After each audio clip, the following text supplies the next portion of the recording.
Good evening and thank you for joining us for KREM News 10 at 10, where we give you more news in less time. Let's get started. Tonight, Spokane County deputies are searching for a gunman who they say shot a woman, sending her to the hospital in critical condition. It happened at the Red Top Motel in Spokane Valley earlier today. And that's where we find KREM 2's Kyle Simchuk tonight with the latest on this investigation. Kyle? Well, a much different scene out here tonight. The yellow crime tape is gone and so are detectives, but the hunt for this suspect is ramping up. Around 11:45 this morning, part of a female shot in the head. Deputies and paramedics raced to the Red Top Motel near Trent and Park. Once they responded, they found two people who had been shot at. One had been hit, was transported to the hospital in critical condition. Detectives shut down Trent for more than 5 hours. The busy road became part of the crime scene as investigators set down evidence markers. Drones overhead helped create a sketch of the violent scene. Another person with the victim at the time of the shooting was uninjured. The other person remains a victim and a witness. They're being interviewed. The big question now, who pulled the trigger and why? Deputies say the shooting does not appear to be random. At this time, there are suspects. However, we have not arrested anyone at this point, and we're working to identify more fully and thoroughly who the suspects may be. A tenant 3 doors down from the shooting told us she heard the gunshots but thought the noise was from construction crews. The sheriff's office says deputies have responded to a lot of calls at the Red Top in the past, but not in the last few years. And several schools and daycares were placed into a modified lockdown after the shooting. If you have any information about this case, give Crime Check a call. That number is 456-2233.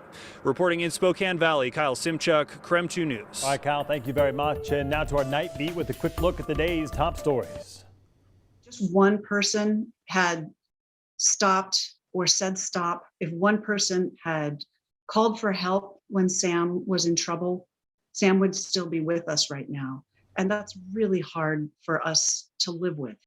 Today, Washington Governor Jay Inslee signed a bill into law called Sam's Law. It's named after a WSU freshman who died from alcohol poisoning at a fraternity event. The hazing legislation sets more in-depth reporting requirements for organizations when it comes to hazing, and it also requires colleges and universities to beef up education efforts when it comes to hazing. And coming up in about 5 minutes, KREM 2 sits down with Sam Martinez's mom and talks about how she feels about the bill passed in honor of her son. BA2, the subvariant of Omicron, is now the dominant COVID strain in the country and right here in Washington, making up about 51% of cases in Washington and 55% nationally. State health officials today say they are watching it spread in Europe and Asia, but that it is not driving hospitalization rates up here. In fact, both case counts and hospitalizations continue to decline in Washington. The state says as of last Saturday, more than 2.7 million booster doses have been given in our state. Today, the city of Spokane launched its 2022 construction season with $80 million worth of projects. Several projects are already underway, like the Thor Freya reconstruction and the Hatch Bridge replacement. Earlier today, Spokane Mayor Nadine Woodward described what Spokane construction will look like for this year. She talked about the development of Riverside Avenue and reconstructing lanes to improve the flow of traffic there. The city says that project will be broken down into 2 block phases, starting at Division and then working west. We're here to basically compensate our clients and get them in a position to where they were before the fire started.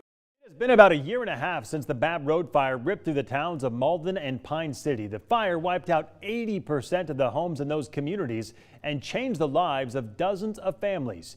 Now, 2 law firms are representing more than 27 Malden and Pine City families who lost everything in the wildfire. Coming up later in the broadcast, who the families are suing and why. And that was your Night Beat. To learn more about any of these stories, just text us the word night to 509-448-2000 and we'll send them directly to your phone. Well, a big honor for Gonzaga's Drew Timme today. The man with the mustache and unparalleled footwork has been named a finalist for the Wooden Player of the Year award, and that is one of the most prestigious awards in all of college basketball. And it means he is one of the 5 best players in the entire country. All 5 players have now been invited to Los Angeles for the presentation of the awards. We'll keep you posted on that one. All right, let's talk weather. Well, if you went outside today, you probably noticed it was a little bit chillier and a whole lot windier than yesterday. Let's get outside to Chief Meteorologist Jeremy Legoo. And Jeremy, are we in store for warmer weather moving forward this week now? Yeah, it'll start to warm up, but Mark, get this. Last night I was outside at 50 degrees. Tonight 42, and it feels quite cool. When you get down in the 40s, you factor in the wind and it feels like it's 34 degrees outside. So if you're heading out to catch the aurora, yes, it's going on right now. Bundle up. Temperatures down in the 40s across much of the region. Sandpoint has some clouds filtering in. Down in Spangle, they're getting a good view of it. I'll show you a picture here coming up in just a bit. But just know wind continues to die down overnight, and tomorrow looks a lot less windy. We're going to get rid of some of this moisture and some of this cloud cover in the atmosphere here, and that will occur overnight. So if you can find your way away from the clouds, it's kind of your best shot at finding the aurora. Over the next few hours, we will continue to clear out. Tomorrow morning, we wake up to temps in the 30s. It's a chilly one, but stick around. Coming up, we are talking that aurora and warmer weather trend. All right, sounds good, Jeremy. Thank you very much. Tonight, President Joe Biden told Ukraine's president that an additional $500 million in aid for Ukraine is on its way. Meanwhile, another round of airstrikes happened in Ukraine's capital. In addition to the airstrikes, the city of Kharkiv was attacked, leaving homes and lives obliterated.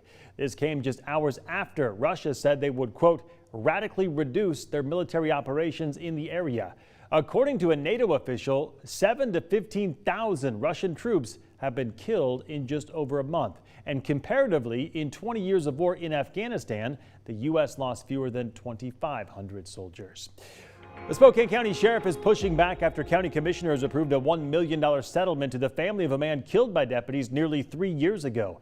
Ethan Murray was shot and killed back in 2019 after reports of a man believed to be high scaring children at a Spokane Valley apartment complex. Deputies say he refused to cooperate and ran into the woods near Mirabou Park, then lunged at them, they said, and reached into his waistband. At the time, the deputy said he thought that Murray had a knife, but it was later determined to be a pair of sunglasses.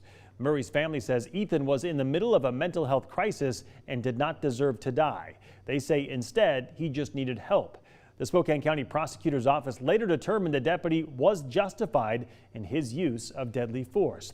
Our Whitney Ward had a chance to sit down with both Sheriff Ozzie Knezevich and Prosecutor Larry Haskell today, and she asked what needs to change to try to prevent police-involved shootings, especially involving those with mental illness. Both told us that in this case, they believe the deputy involved did everything right. They also say the current system is set up to fail people like Ethan Murray who struggle with mental illness. What are the lessons learned to bring into your department about how to respond in those situations? Do you think everything in that incident with Murray happened exactly as it was supposed to? It happened exactly how it was brought forward. One thing that you don't realize, and I wish I could put a badge on you and put you out on the field and have you experience what that was really like. De-escalation only works if we have the time, the place, the opportunity, and the individual has the ability to be de-escalated.